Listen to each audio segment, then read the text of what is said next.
going on? This is Clay, and I wanted to do a vlog today about just some basic ideas to get your electric guitar set up and playing great. Now, setups are extremely important. A lot of times when a guitar is hard to play, it's not because it was made poorly, but it was because it is currently set up poorly. And with the setup, I'm talking about the action of the strings, the way that the pickups are situated, the nut, the tuners, the bridge, kind of the way in which all of the parts of the guitar work together to make an instrument that's easy to play. And learning how to set up your own instrument is really beneficial, at least in my mind. It's something I've been slowly learning how to do over the past couple of years, and I'm really grateful I have been learning how to do it. It saves you a lot of money. I was just in Guitar Center the other day, and I saw that it would cost you $40 to go get it set up, and that's a professional and that's sweet, but a lot of those things you can do yourself with some really basic tools. So I just wanted to talk a little bit about some of the basic concepts and hopefully help you guys out to start doing some of your own setups.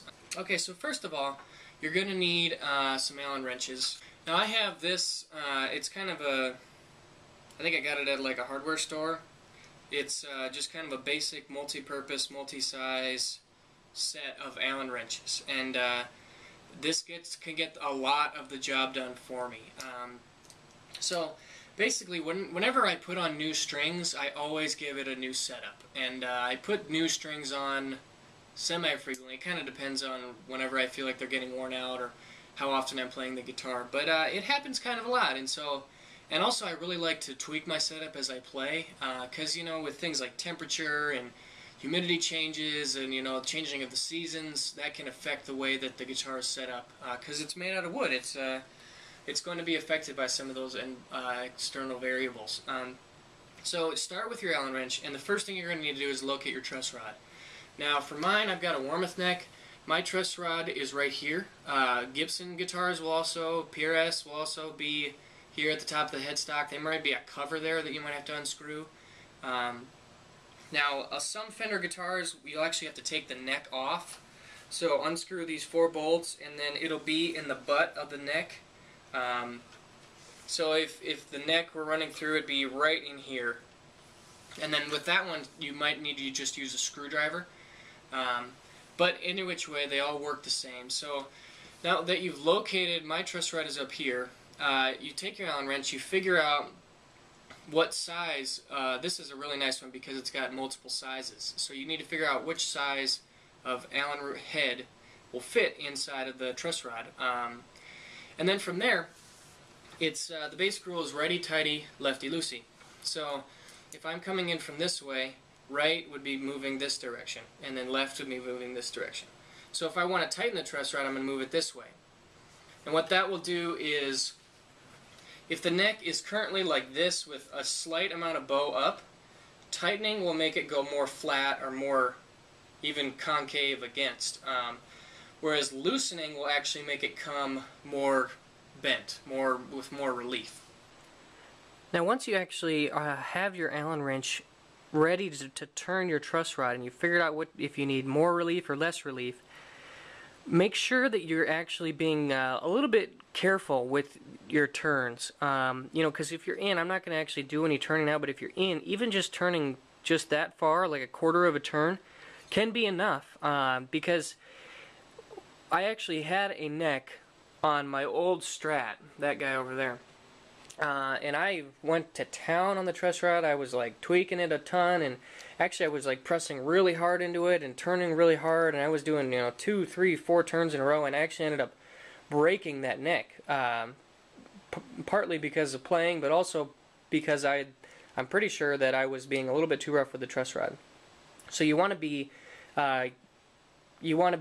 gentle with the truss rod. Only do once you get it in there, it shouldn't take too much effort just to do a quarter of a turn, then take it out and check to see how things are going. Do your test, eyeball it to see where you're at. But overall, I just want to, if you're ever tweaking your truss rod, I just want to encourage you to be cautious about it and not to get overly excited and turn overly fast or push too hard.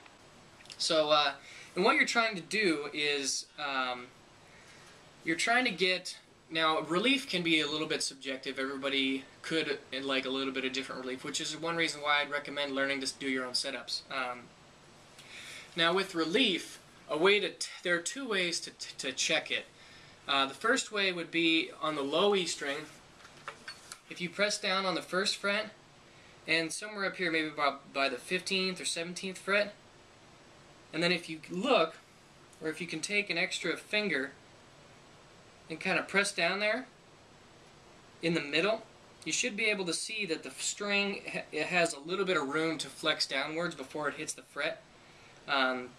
Also, if you just leave that one open, hold it up here by about the 15th fret, and if you take like a piece of paper or like a business card, you should be able to slide it underneath there. That's probably the correct amount of relief. If you have too much relief, if there's too much bend, you're going to have a really big space there.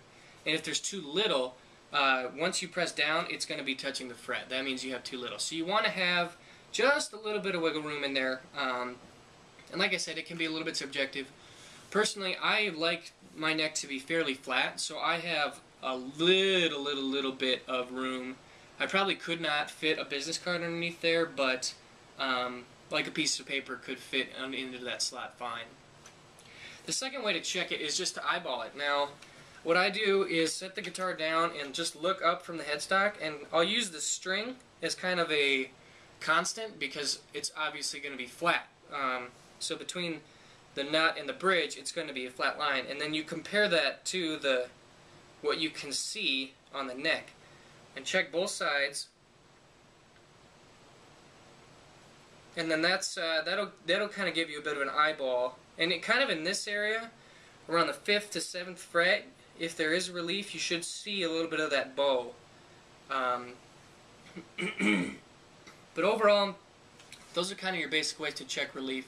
And like I said, you want it to be, it can be a little bit subjective, but you want it to be somewhere in between totally flat, where you don't have any relief, and maybe as much as like a business card. And every guitar is different, every situation is different, every climate is different, your strings are different. It all really just depends. So that's one reason why, again, I recommend learning to do it yourself. You can kind of tweak it around. And like I said, for me, I've discovered that I prefer to have a fairly flat relief. So once you get your relief dialed in, then you want to move on to the saddles. The saddles and the relief together dictate your action. So if you have a lot of relief and high saddles, you're going to have really high action. And conversely, if you have not enough relief and your saddles are too low, that could contribute to the buzz, if your strings are buzzing.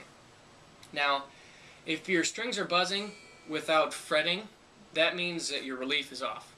But if, let's say you're fine just playing like an open E chord, but then if you move up and try to play a bar chord, if it buzzes there, that means you probably have your saddles too low.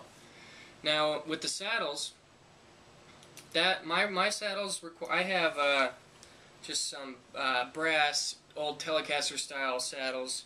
Mine are from Wilkinson. They're compensated for intonation. Now with these, this one requires a much smaller Allen wrench, but I can still use it out of the same set.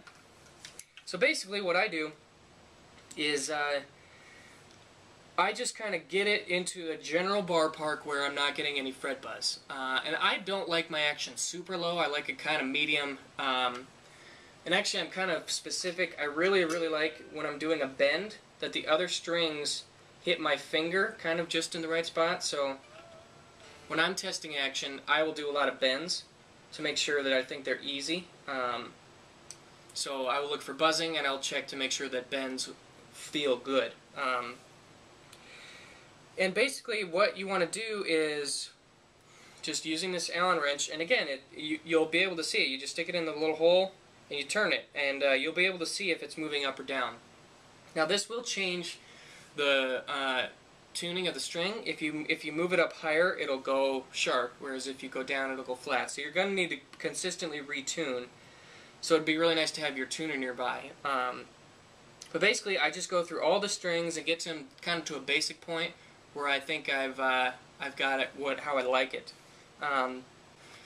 So once I kind of get the saddles to a point where I feel like they're playing good, it feels good, it's just kind of like a first stop general overlook.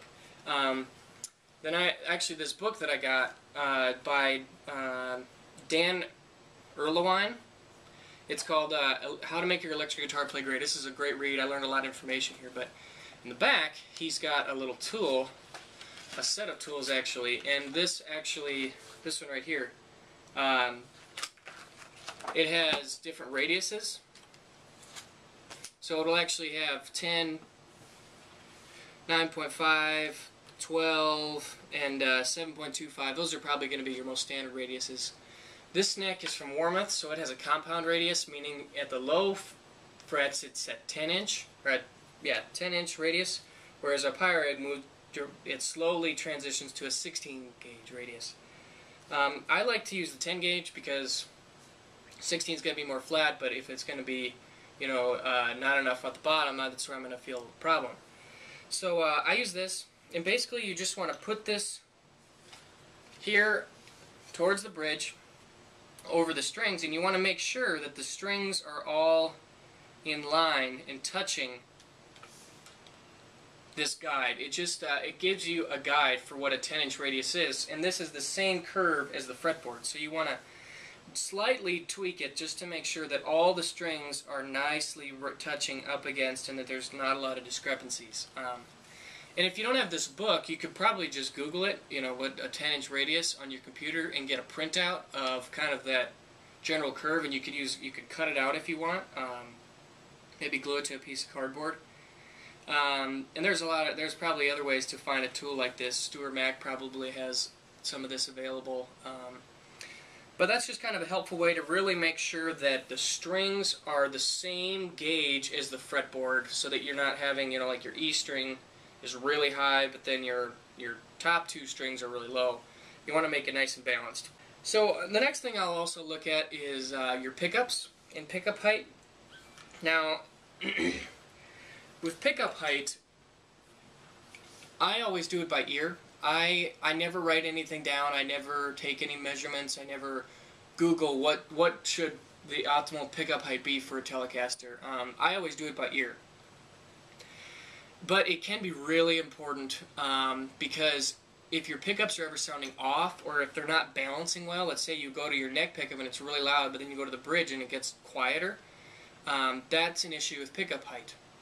And also, if you are fretting a note and you can't tune it, or if you can audibly hear that it's kind of like wavering and it's not locking onto a steady pitch, that means your pickups are too close and the magnets are actually pulling on the strings to the point where they're not resonating properly. So basically what I would do is I always start with the neck pickup, and I get that dialed in to the point where I think it sounds really good. It has a good mix of treble and bass. Playing this guitar over a number of years, I kind of get to the point where I know, how it works well with my amps and my pedals. I know how it should sound EQ-wise.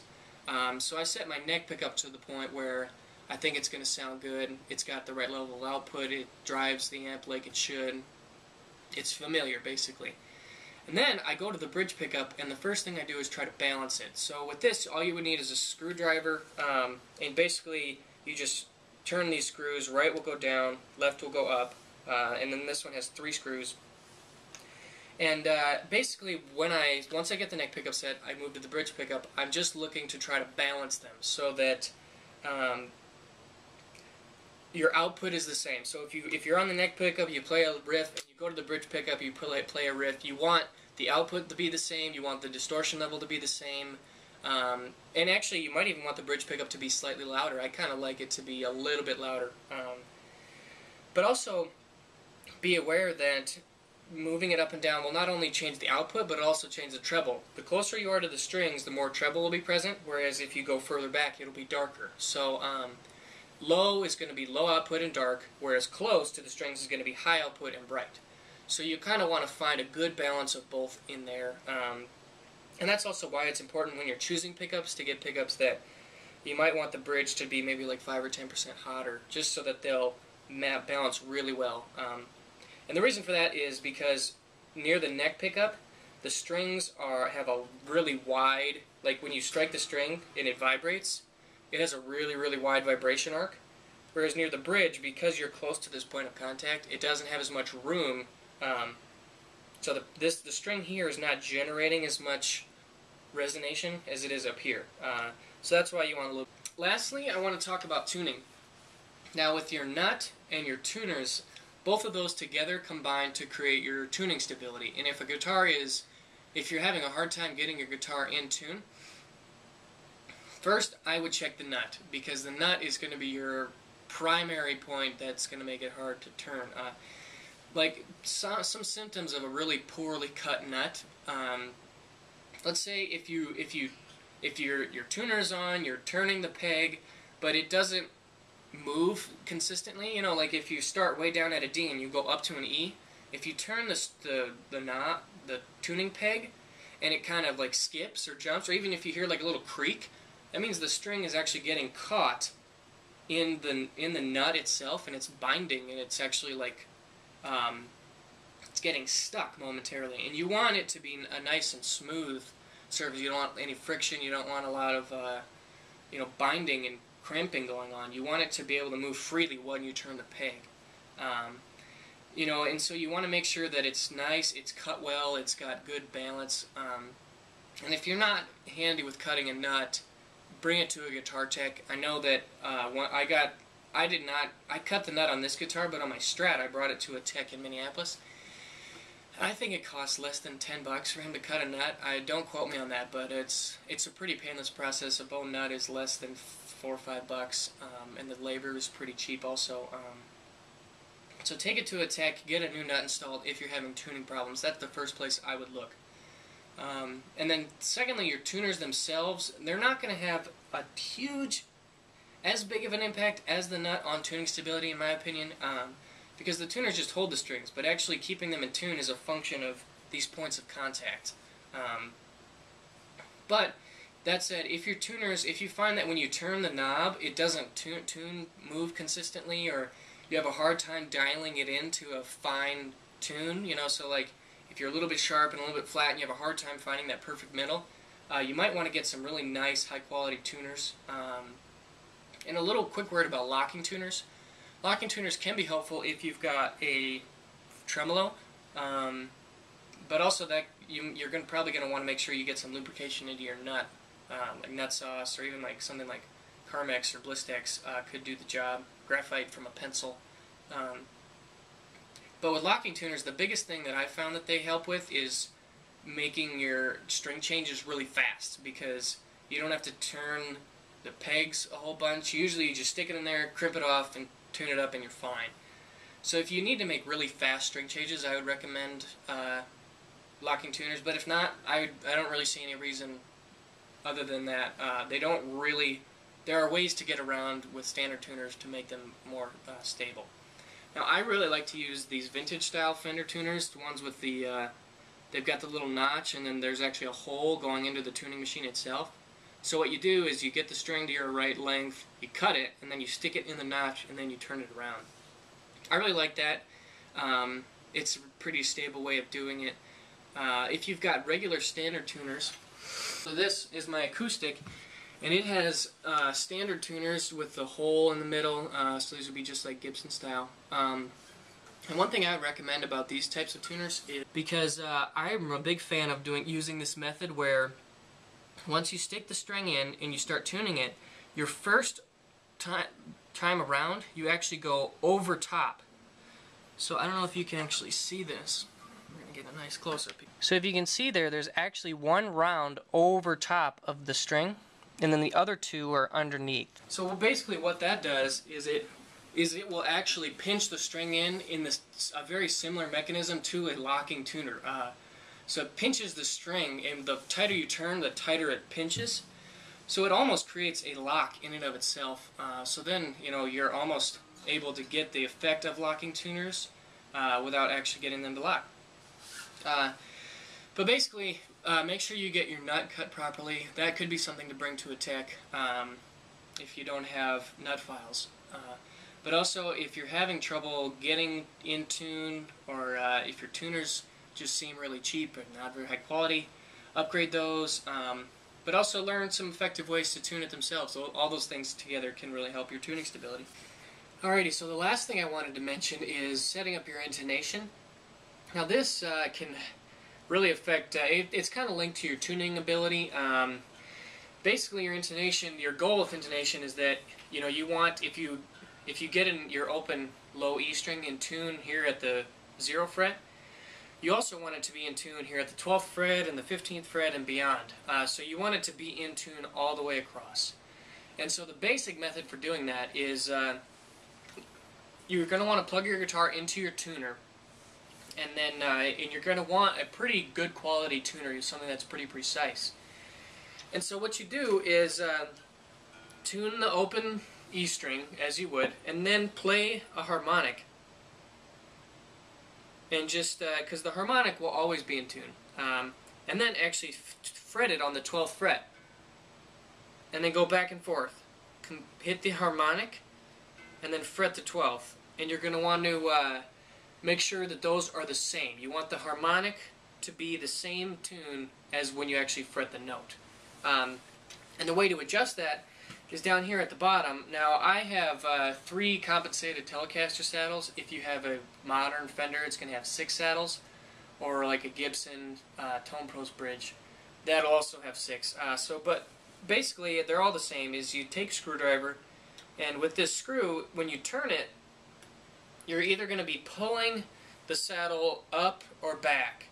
And so by doing that, you're going to be adjusting where that harmonic intonation lies. So basically the process is you hit the harmonic and then fret, and then you do a couple of turns, and then do it again. Hit the harmonic, hit the fret, and that you want to make sure that those are getting closer and closer together until in the end, when the harmonic and the fret are the exact same and nothing changes in between them. And you just do that across all 6 strings, and the end goal is always the same. Hit the 12th fret harmonic, and then fret it, and you want to and then by moving the saddle front or back, that's how you dial it in to make sure that those are exactly the same. So then you can be confident that, you know, if you're in tune down here with an F bar chord, that if you play that same bar chord 12 frets up, it'll be perfectly in tune. And also one quick note about Telecasters: if you have these barrel style saddles, these are compensated, meaning that they actually have cutouts, so the point of contact on the string is different. But with traditional 3, just regular round brass saddles, you can have trouble getting that to intonate exactly, but that's just kind of the nature of the beast, so not a lot you can do there. But with other guitars, you shouldn't have a problem. Alrighty, so those are my tips for getting your guitar to set up. Just a couple of really easy ways to make sure you get your action just right the way you want it, to make sure you're in tune stably, and just ways that you can get your electric guitar to play really great. I hope you guys enjoyed, and I'll see you soon.